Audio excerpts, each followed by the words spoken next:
mal-estar ali e faleceu, né? Então, não quer dizer também, era um jovem, bem de saúde, talvez espiritualmente e também com, talvez sem problemas psicológicos, que venham a falecer, né? Então, qual é o teu ponto de vista sobre isso, né? Jovens tendo problemas, sendo mesmo saudáveis, né? E a questão psicológica, o quanto, se tu tem algum dado, né, o quanto o psicológico, né, e talvez o estado de espírito da pessoa afeta o seu corpo, né? E depois a gente vai para as perguntas. A gente não entrou ainda nas perguntas, né? Mas me traz algumas informações sobre isso, porque eu acho que casa bastante aí com o Tela Azul, porque a gente pensa muito nessa questão psicológica, né? O bem-estar da pessoa, né? Então, dependendo do estado da pessoa, né? O quanto isso abala, né, fisicamente. Tá bem. Então vamos separar. Esse jovem que morreu teve morte súbita, certo?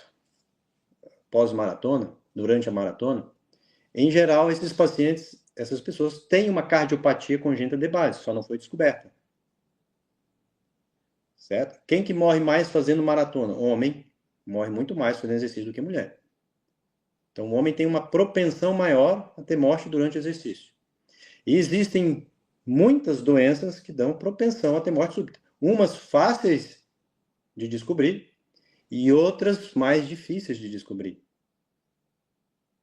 Então, essas mais difíceis, mesmo que ele venha aqui no consultório e faz um teste ergométrico, tu faz um Holter, naquele dia não deu. Porque existem algumas alterações que a gente chama de isionismo. Acontece no final da maratona, no segundo tempo de jogo. A pessoa tem uma propensão, aí quando ela desidrata, altera o metabolismo lá, a entrada e a saída de sódio, potássio, cálcio.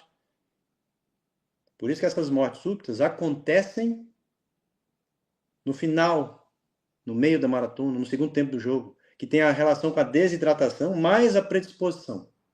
O jovem tinha uma predisposição. Muitas vezes, difícil de descobrir. Outras não. Outras com eletrobase, que você já faz aqui, o cara vem aqui e faz um eletro, tem uma alteração. Síndrome de Brugada. Ou miocardiopatia hipertrófica. Boa. Nunca deu nada, mas é assim. Tem cardiopatia que tu descobre quando tem 20, 30, 40 anos. A pessoa correu esse risco inteirinho a vida inteira. Teve mais sorte que juízo. A dica que a gente dá é manter-se bem hidratado. Muito bem hidratado, com isotônico. Certo? Não deu isotônico? Água. Reponha durante o exercício. A segunda parte da sua pergunta é o seguinte: emoções vinculadas a desfecho cardíaco. Tem um monte. E aí eu entrego essa folhinha para os pacientes, eu até já apresentei lá para o João uma vez, que são as emoções, que são os problemas que dá risco cardiovascular. Depressão, depois transtorno de ansiedade, aí tem um aspecto de ruminação emocional, está lá escrito no livro de Angiologia, isso aumenta em 2 a 3 vezes o risco de infarto. Tem transtorno de estresse pós-traumático, a diversidade do início da infância, baixa condição socioeconômica. Isso são fatores que dão maior risco de infarto e AVC. Outros que dão maior risco de infarto, de emoções, pensa na raiva. Os que têm comprovação científica é raiva e hostilidade. Tá? Raiva e hostilidade. Mas existem outros estudos que envolvem outros sentimentos. Tem até um livro que chama-se Fé. Ou seja, ele coloca lá fé, amor, esperança, perdão, compaixão, são curas comprovadas para alguns tipos de problema. Perdão, compaixão diminui o risco de pressão e infarto. Que nem a alegria, se você se tornar uma pessoa mais alegre, você vai ter uma melhor imunidade, menos doença de pele. Então, sim, existem emoções que a medicina clássica estuda, sem ser raiva e hostilidade, que é ingratidão, falta de perdão.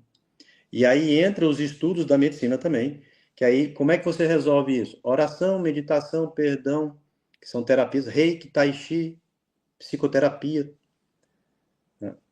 Com comprovação para desfecho clínico. Aí que entra o que é bonito da coisa. Isso da medicina alopática. que já tem muito estudo. O cara chega aqui com arritmia ou com o coração batendo forte, o que tem estudo? Batendo arrítmico. Bom, vai fazer yoga. Só que só yoga? Não. Aí a gente vai para a medicina chinesa, a medicina ayurvédica, a indiana, né?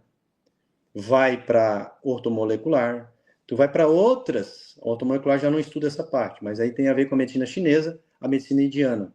Aí você vai entrar, sim, numa coisa bonita, que é os sentimentos, que a gente pode dizer, negativos, as emoções negativas que podem contribuir para tal doença. E a gente vai fazendo uma correlação com a medicina alopática. E aí você, qual é o aspecto seu de ansiedade, o aspecto seu de tristeza, teu desânimo, qual é o aspecto seu de estresse. Hoje tem um reloginho da Apple, tem um índice de variabilidade da frequência cardíaca. Aí é um dos melhores preditores de morte súbita que existe. Tu pega um jovem e ele está sempre com índice, dizendo que ele está estressado, até dormindo, o índice está variando pouco, tu sabe que esse rapaz, no reloginho que ele trouxe, tanto da Apple, qualquer um hoje em dia faz isso. Mede o índice de variabilidade da frequência cardíaca. Ele chega aqui, eu sei que, cara, tu tá estressado há muito tempo. Tempo de exposição ao risco. Esse estresse é onde? Trabalho, finanças, saúde, família, lazer? Falta. E aí você tem que pegar no calcanhar. Hoje eu pergunto muito, eu pergunto para todos, qual é a sua crença ou religião? Hoje